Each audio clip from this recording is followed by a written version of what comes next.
मेरा नाम सीमा है। मेरे भाई का दोस्त बड़ा ही सुंदर और ताकतवर बॉडी वाला है, जिसको पहली बार देखते ही मैंने तय कर लिया था कि मैं इसको अपनी गुफा के दर्शन जरूर करवाऊंगी, क्योंकि मैंने उसके छोटे भाई पप्पू के दर्शन कर लिए थे। कम से कम 9 इंच लंबा पाइप उसके पास था। मैं दिल्ली में पली पड़ी हूँ। मेरी आंखें नीली और बाल गहरे काले हैं और मैं 5 फीट 5 इंच लंबी हूँ। 22 साल की उम्र में मैं पढ़ाई के लिए लंदन में रहती हूँ। यहाँ मैं अपने बड़े भाई आर्यन और उसके बचपन के दोस्त विजय के साथ 3 कमरों के एक फ्लैट में रहती हूँ। आर्यन पिछले 4 साल से लंदन में है और विजय भी 4 साल से उसी फ्लैट में रह रहा है। मैं 1 साल पहले यहाँ आई हूँ और मेरे घर वालों ने मुझे यहाँ आने की इजाजत ही इस शर्त पर दी थी कि मैं अपने भाई के साथ रहूंगी।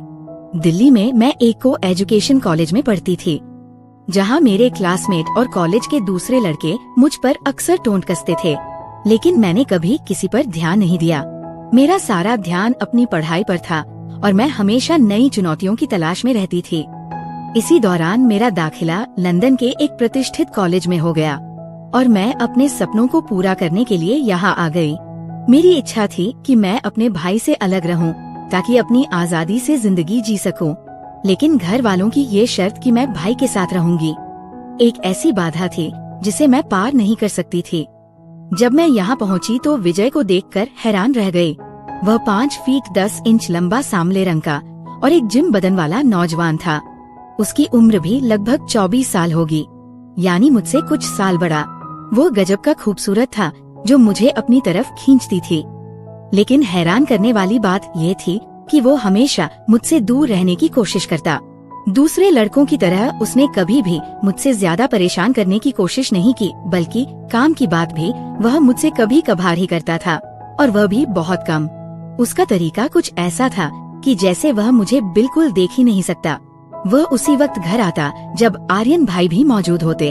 अगर कभी ऐसा होता कि मैं घर में अकेली होती तो विजय भी घर से बाहर चला जाता और उस वक्त वापस आता जब आर्यन घर आ जाते।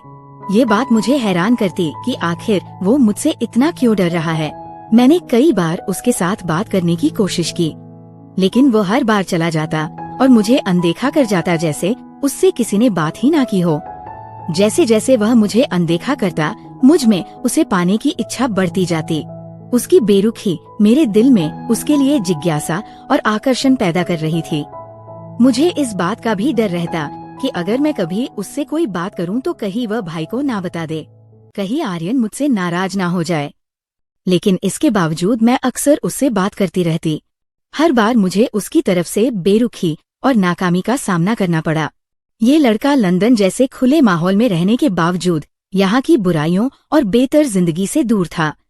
हालांकि मेरा भाई कई बार शाम को बाहर दोस्तों के साथ चला जाता, लेकिन विजय ऐसी तमाम बातों से बहुत दूर था। वो अपना ज्यादा वक्त पढ़ाई या अपने काम में लगाता था। उसकी यही संजीदगी थी जिसने मुझे उसकी तरफ खींचा और मैं उसे मन ही मन में चाहने लगी थी। एक दिन मैंने उसे अपने संतरे दिखा दिए। वीडियो पर आगे बढ़ने से पहले यदि आपने हमारे चैनल को सब्सक्राइब नहीं किया है तो कृपया सब्सक्राइब करें और उसके बगल में घंटी वाला बटन जरूर दबा दें। एक बार जब विजय की तबीयत खराब थी और वह दिन भर घर पर ही रहा, मैं भी जल्दी कॉलेज से वापस आ गई।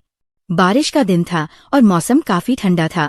आर्यन भाई उस वक्त अपनी नौकरी पर थे, इसलिए मैंने विजय के लिए चाय बनाई और उसे दे दी। मैंने देखा कि वह काफी बेचैन महसूस कर रहा था। उसने मेरे हाथ से चाय का कप लिया और खामोशी के साथ बैठकर पीने लगा। उसके चेहरे पर थकान साफ दिख रही थी। मैं भी एक कप लेकर उसके कमरे में कुर्सी पर बैठ गई और उससे बातें करने लगी। मैंने उससे पूछा कि तबीयत कैसी है, क्या कुछ खाना पसंद करोगे? वह मुझे किसी बात का जवाब नहीं देता और खामोश रहता। अपनी नजरें कभी अपने लैपटॉप पर रखता तो कभी खिड़की से बाहर बारिश को देखता। वह मुझे अनदेखा कर रहा था, लेकिन मैं ढीठ बनकर उसके सामने बैठी रही और दिल में सोचा कि देखती हूँ ये मुझे कब तक अनदेखा करता है। मेरा मकसद सिर्फ उससे बात करना नहीं था, बल्कि मैं उसकी करीबी महसूस करना चाहती थी। ये जानना चाहती थी कि उसके दिल में क्या चल रहा है। बातों के दौरान जब मैंने देखा कि वो मेरी तरफ ध्यान नहीं दे रहा तो मैंने उससे सीधे सीधे ये पूछ ही लिया कि वह मुझे अनदेखा क्यों करता है। तो वो कहने लगा, तुम मेरे दोस्त की बहन हो और मेरे ख्याल में दोस्त की बहन अपनी बहन के बराबर होती है। मैं तुम्हारी इज्जत करता हूँ, इसीलिए तुमसे दूरी रखता हूँ। मैंने उससे कहा दोस्त की बहन दोस्त भी तो हो सकती है, बल्कि एक बेहतरीन दोस्त। वो मेरी बात सुनकर थोड़ी देर खामोश हो गया। उसके चेहरे पर उलझन के निशान थे। मैंने इस मौके का फायदा उठाया और उसे अपने दिल की बात कह दी। मैं तुम्हें चाहती हूँ और तुम्हें पाकर रहूंगी। तुम मेरी जिंदगी का हिस्सा बन चुके हो। मेरी बात सुनकर वह कुछ देर हैरत से मेरी तरफ देखता रहा। फिर कहने लगा, ये बात ठीक नहीं है। अगर तुम्हारे भाई को मालूम हो गया तो वो तुम्हें कुछ नहीं कहेगा, बल्कि सारा इल्जाम मुझ पर डाल देगा। हमारी दोस्ती बरसों पुरानी है।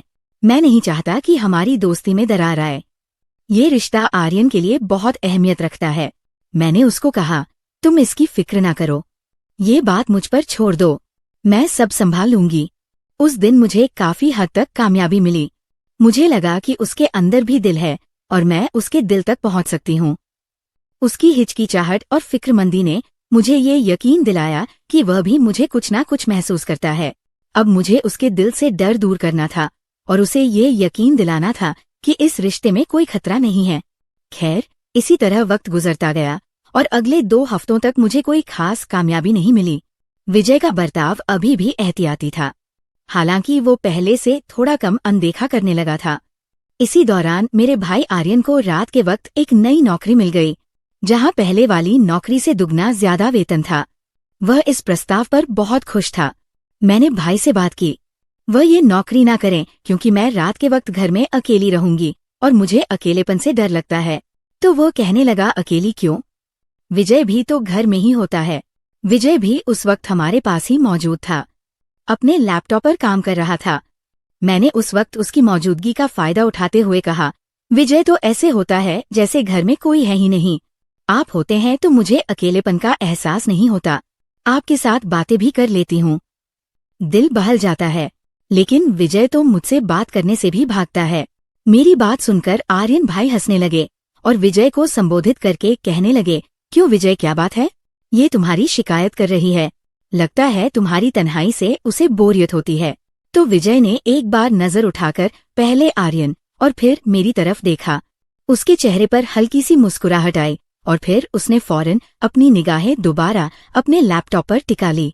मैंने मौका हाथ से ना जाने दिया और आगे कहा, यह तो ऐसे मुझसे भागते हैं जैसे मैं इन्हें खा जाऊंगी। 6 महीने विजय ने मुझसे कभी सीधे बात नहीं की और अब कहते हैं कि मुझे अकेलेपन का एहसास नहीं होगा। मैंने और ज्यादा नाटकीय अंदाज में कहा, आर्यन भाई, जब कभी आप घर पर ना हो और विजय घर आ जाए और घर में आपको ना पाकर ये तो बाहर निकल जाते हैं। मुझे लगता है अगर आपने रात की ड्यूटी वाली नौकरी शुरू कर ली तो ये भी घर नहीं आया करेंगे और मुझे बिल्कुल अकेला छोड़ देंगे। मेरी बात सुनकर भाई जोर से हंसने लगे और विजय को एक बार फिर संबोधित करके कहने लगे, विजय, क्या ये सच कह रही हैं?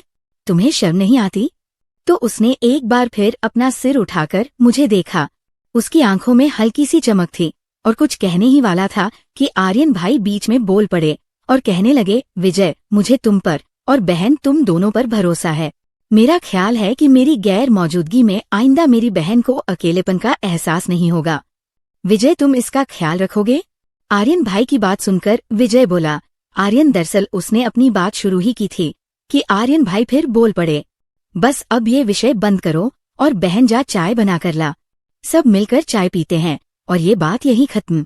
मैं उठकर किचन में चली गई। वापस आई तो कमरे का माहौल पूरी तरह बदल गया था और दोनों कह कहे लगाकर हंस रहे थे। ऐसा लग रहा था जैसे कोई पुरानी मजाकत चल रहा हो। मैं चाय की ट्रे लेकर कमरे में दाखिल हुई और हम लोग चाय पीते रहे। इस दौरान मैंने देखा कि विजय बात करते करते चोरी चोरी मुझे देखता है और फिर मुझसे नजरें मिलते ही निगाह दूसरी तरफ कर लेता है, जिस पर मुझे खुशी महसूस हुई कि आखिरकार मुझे कामयाबी मिल रही है। मेरे ख्याल में ये पहली बार था कि विजय मेरी तरफ नजर उठाकर देख रहा था। उसकी आंखों में एक नई सी शरारत थी।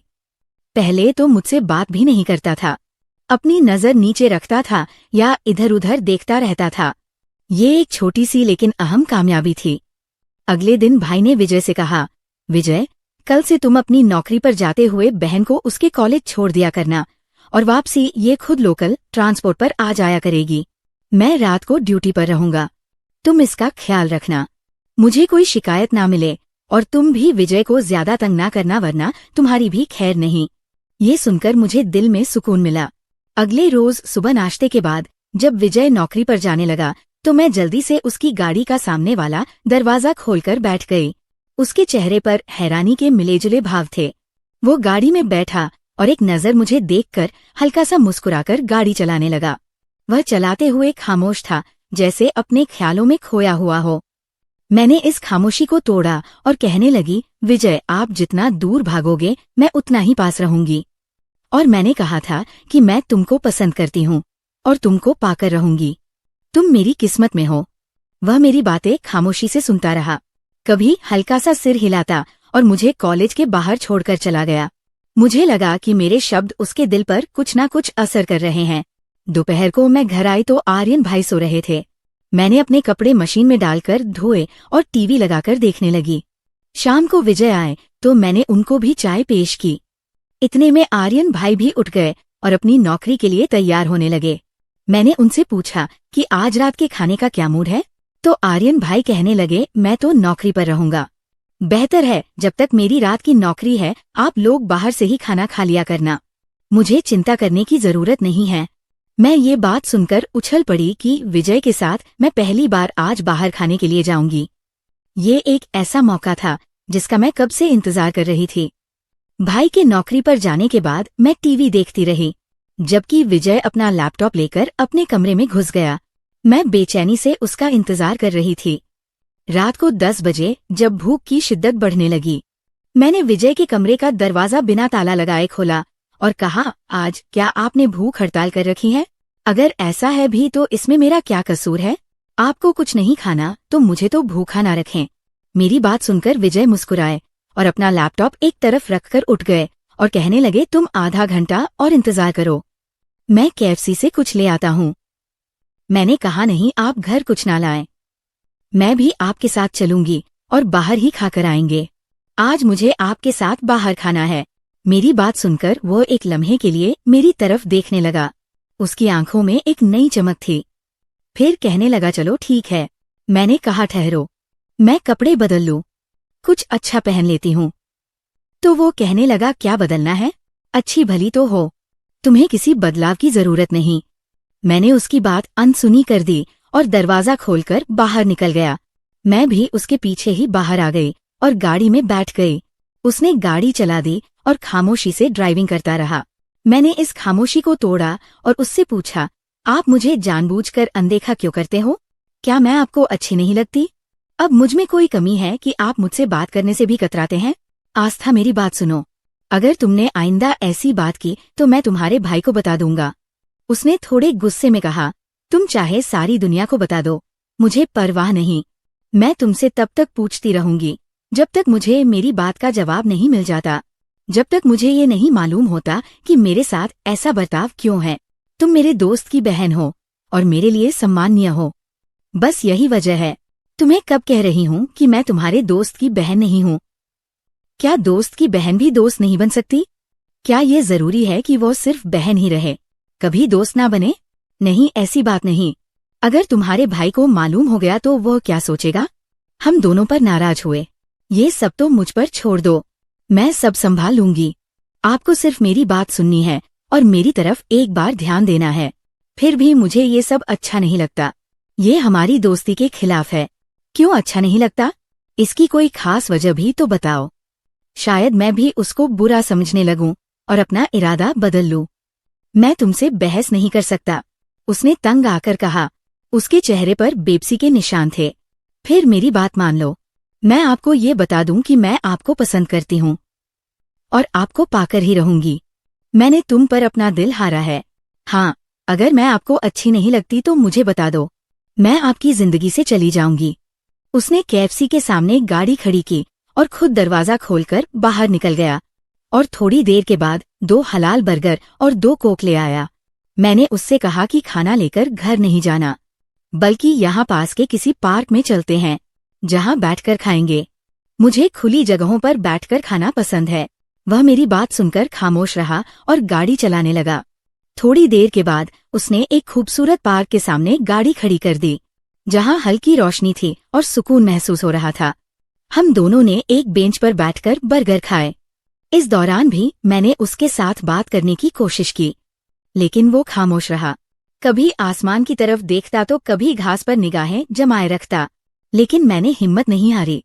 मैंने महसूस किया कि उसकी खामोशी में भी कुछ छिपा हुआ है। वो कुछ कहना चाह रहा है, लेकिन हिचकिचा रहा है। अगले रोज शुक्रवार का दिन था।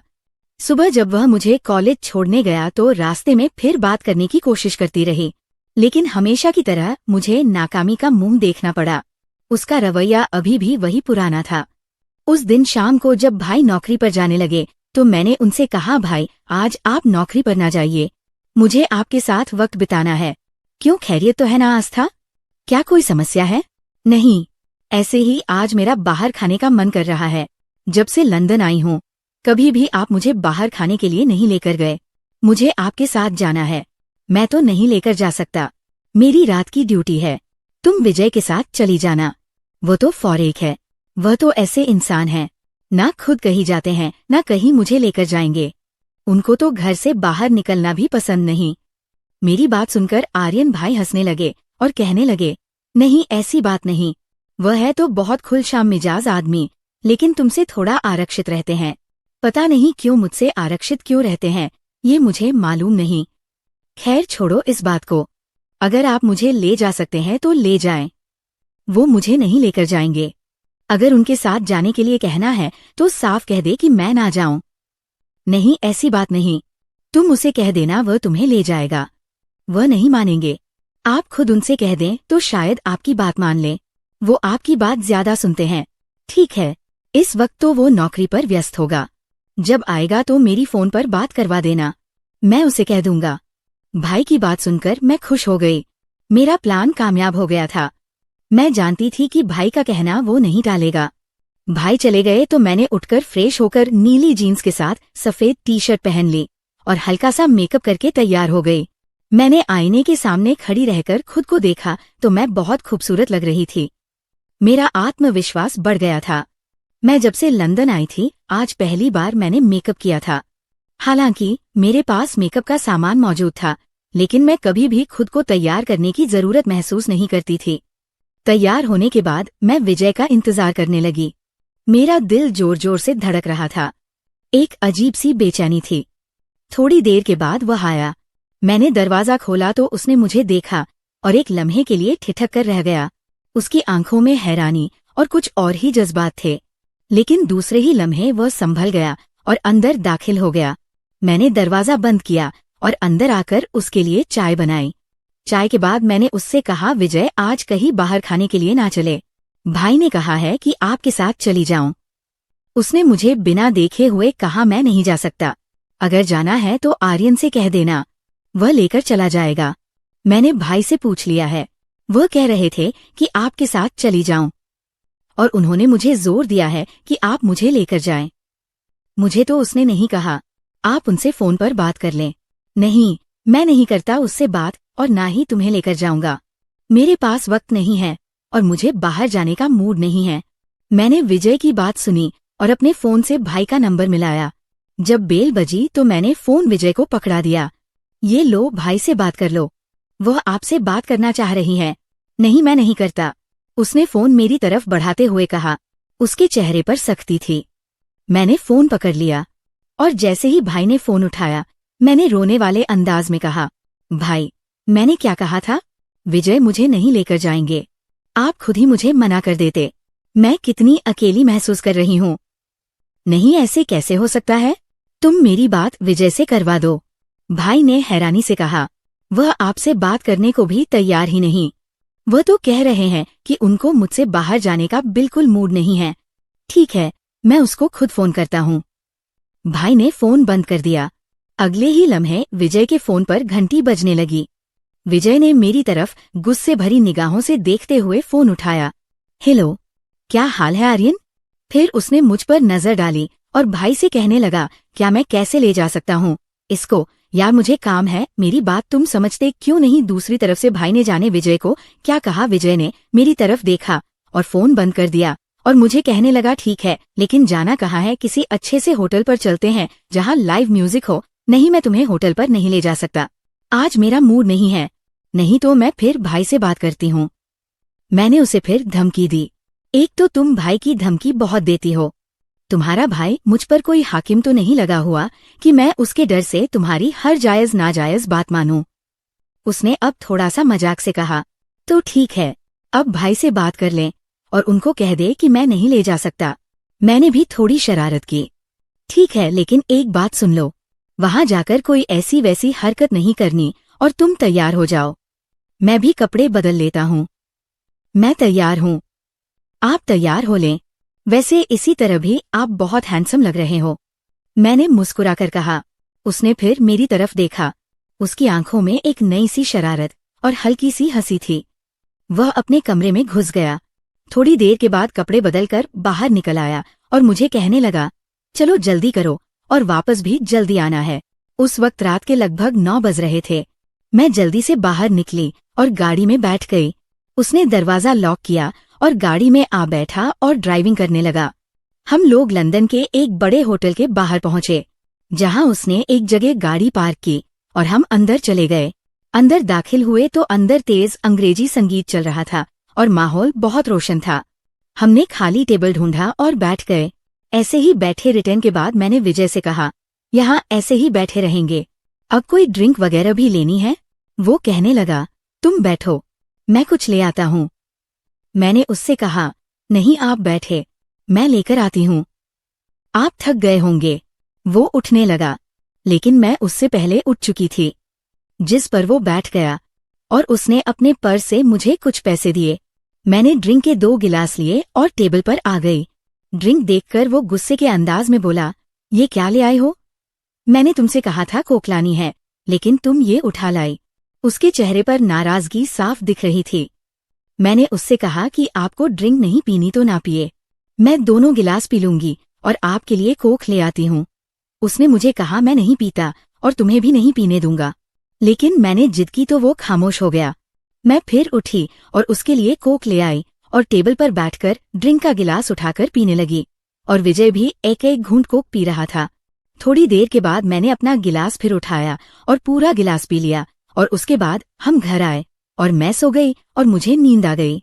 वह रात मेरे लिए एक यादगार रात थी। सुबह 6 बजे के करीब मैं उठी तो टीवी लाउंज में आर्यन भाई और विजय बातें कर रहे थे। मैं बाहर निकली। विजय और भाई को गुड मॉर्निंग कहा।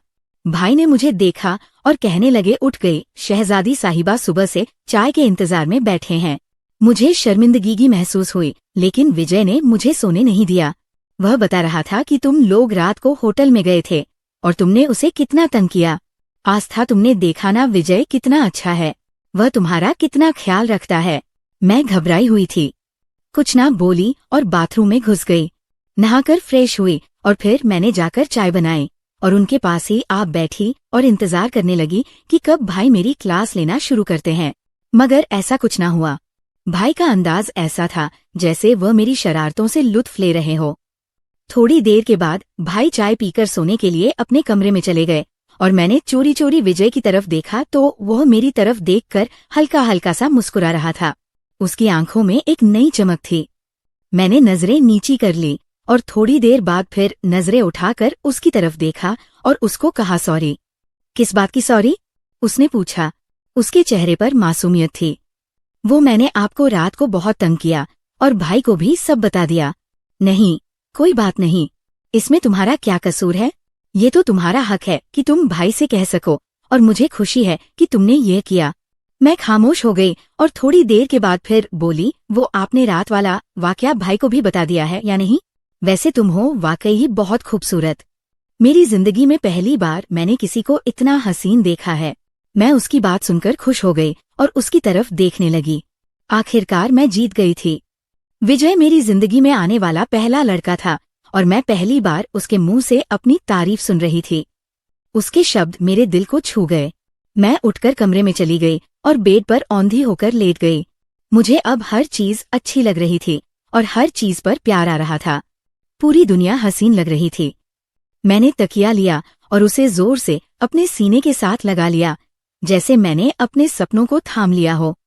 खैर, अब हमारी दोस्ती की शुरुआत हो चुकी थी और मुझे उम्मीद थी कि ये दोस्ती जल्द ही मोहब्बत में बदल जाएगी। खैर, दिन गुजरते गए। हमारी करीबी बढ़ती गई। विजय अब मुझसे ज्यादा खुलकर बात करने लगा था। एक रोज मेरी तबीयत खराब थी और मैं कॉलेज नहीं गई। विजय अपनी नौकरी पर चले गए। मैं अपने कमरे में ही लेटी रही, जबकि भाई अपने कमरे में सोए हुए थे। 9 बजे के करीब मुझे दरवाजा खुलने की आवाज आई। मैंने सोचा भाई उठे होंगे, किसी काम के लिए दरवाजा खोला होगा। मैं अपने कमरे में ही लेटी रही। थोड़ी देर के बाद मुझे टीवी लाउंज से आवाजें आने लगी। उनमें भाई के साथ किसी महिला की भी आवाज शामिल थी, जो हिंदुस्तानी लहजे में अंग्रेजी बोल रही थी। दोनों अंग्रेजी भाषा में कुछ बोल रहे थे। उनकी आवाजें काफी धीमी थी। मैं उठी और दरवाजा हल्का सा खोल कर देखा तो आर्यन भाई एक गोरी महिला के साथ बातें कर रहे थे। वह महिला कोई 24 से 25 साल की होगी, खूबसूरत और आकर्षक। वो गोरी महिला 1 घंटे से ज्यादा वक्त घर में मौजूद रही और फिर चली गई। भाई फिर अपने कमरे में जाकर सो गए। खाने के वक्त भाई उठे तो मैंने उनको महसूस नहीं होने दिया कि मैंने उनको किसी महिला के साथ देखा है। मैंने बहुत एहतियात से ये बात छिपाई। खाने के बाद भाई भी अपनी रात की ड्यूटी पर चले गए। थोड़ी देर के बाद विजय आए और हम लोग बाहर खाने के लिए गए। उस दिन मौसम अच्छा था और हमने एक रेस्टोरेंट जाने का फैसला किया। वहां पहुंचकर हमने खाना ऑर्डर किया और इस दौरान मैंने सभी घटनाओं से उनको अवगत कराया। अपने भाई और उस महिला की मौजूदगी के बारे में बताया तो उसने बताया कि वह लड़की मांस सीधी है और उसके भाई के साथ काफी अरसे से दोस्ती है। आस्था तुम्हारे आने से पहले वो अक्सर घर आती थी, लेकिन तुम्हारे आने के बाद आर्यन ने उसे घर आने से मना कर दिया था ताकि तुम्हें कोई परेशानी ना हो। वह तुम्हारी इज्जत करता है। आज आर्यन को मालूम नहीं था कि तुम कॉलेज नहीं गई, इसीलिए उसे बुला लिया। ये सुनकर मुझे आर्यन भाई पर थोड़ा गुस्सा आया, लेकिन विजय ने मुझे समझाया कि वो ऐसा क्यों कर रहा था। एक दिन जब हम लोग बाहर खाने से वापस आए, मैंने चाय बनाई और साथ में बिस्किट ले आई। चाय पीते हुए मैंने एक बिस्किट उठाया और विजय के मुंह में डाल दिया। वह मेरी तरफ देखने लगा। उसके चेहरे पर हैरानी के साथ एक दिलकश मुस्कुराहट थी। खैर, उसने कहा, कुछ नहीं, और बिस्किट खा लिया। अब मैं उम्मीद कर रही थी कि वह भी मुझे बिस्किट खिलाएगा, लेकिन ऐसा कुछ ना हुआ। वो सिर्फ मुस्कुराकर मेरी तरफ देखता रहा। खैर, चाय के बाद मैंने बर्तन उठाए और उसके बाद आकर सोफे पर बैठ गई और मैं उसे देख रही थी। वह भी मेरी तरफ देखने लगा। हमारी नजरें मिली और उसकी आंखों में मुझे अपने लिए मोहब्बत दिखाई दी। उसके बाद वो उठकर अपने कमरे में चला गया। शायद उसे और बात करने में हिचकिचाहट महसूस हो रही थी। मैं भी उठी और अपने कमरे में चली गई, लेकिन उस रात मुझे नींद नहीं आई। मेरे दिल दिमाग में विजय के साथ गुजरा हुआ हर लम्हा ताजा था और मैं ये सोच रही थी कि हमारे रिश्ते का अगला मोड़ क्या होगा। क्या हम कभी एक हो पाएंगे? अगला भाग देखने के लिए कमेंट्स करें और अगर कहानी अच्छी लगी हो तो लाइक करें। साथ ही चैनल को सब्सक्राइब करना मत भूलें।